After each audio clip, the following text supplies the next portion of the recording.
घर की नई नवेली इकलौती बहू एक प्राइवेट बैंक में बड़े पद पर थी। उसकी सास तकरीबन 1 साल पहले ही गुजर चुकी थी। घर में बुजुर्ग ससुर और उनके पति के अलावे कोई न था। पति का अपना कारोबार था। पिछले कुछ दिनों से बहू के साथ एक विचित्र बात होती। बहू जब जल्दी जल्दी घर का काम निपटाकर ऑफिस के लिए निकलती, ठीक उसी वक्त ससुर उसे आवाज़ देते और कहते, बहू मेरा चश्मा साफ कर मुझे देती जा। लगातार ऑफिस के लिए निकलते समय बहू के साथ यही होता। काम के दबाव और देर होने के कारण कभी कभी बहू मन ही मन झल्ला जाती, लेकिन फिर भी अपने ससुर को कुछ बोल नहीं पाती। जब बहू अपने ससुर के इस आदत से पूरी तरह उब गई तो उसने पूरे माजरे को अपने पति के साथ साझा किया। पति को भी अपने पिता के इस व्यवहार पर बड़ा ताज्जुब हुआ, लेकिन उसने अपने पिता से कुछ नहीं कहा।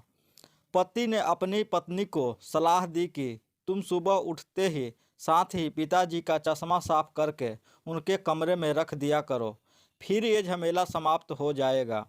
अगले दिन बहू ने ऐसा ही किया और अपने ससुर के चश्मे को सुबह ही अच्छी तरह साफ करके उनके कमरे में रख आई। लेकिन फिर भी उस दिन वही घटना पुनः हुई और ऑफिस के लिए निकलने से ठीक पहले ससुर ने अपनी बहू को बुलाकर उसे चश्मा साफ करने के लिए कहा।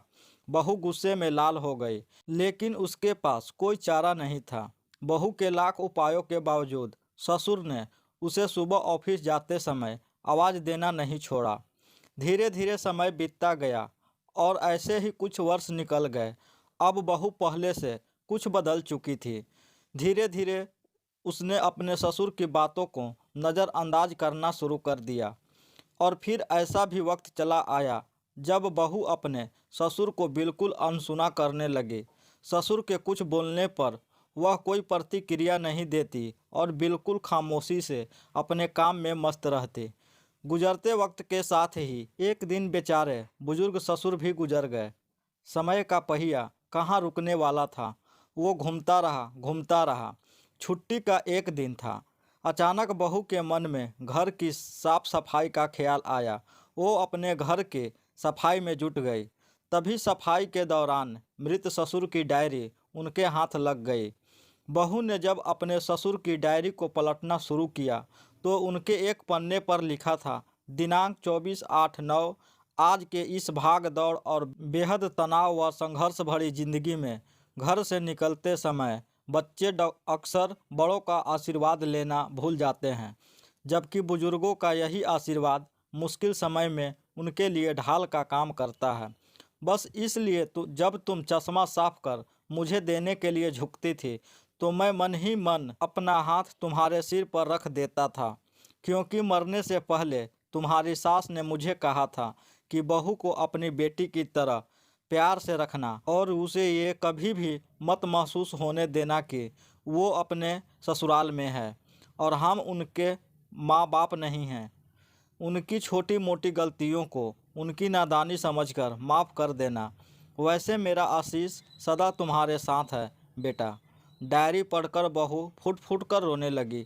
आज उसके ससुर को गुजरे ठीक 2 साल से ज़्यादा समय बीत चुके हैं, लेकिन फिर भी वो रोज़ घर से बाहर निकलते समय अपने ससुर का चश्मा साफ कर उनके टेबल पर रख दिया करती है। उनके अनदेखे हाथों से मिले आशीष की लालसा में जीवन में हम रिश्तों का महत्व महसूस नहीं करते, चाहे वो किसी से भी हो, कैसी भी हो, और जब तक महसूस करते हैं तब तक वह हमसे बहुत दूर जा चुके होते हैं। रिश्ते के महत्व को समझें और उनको सहेज कर रखें।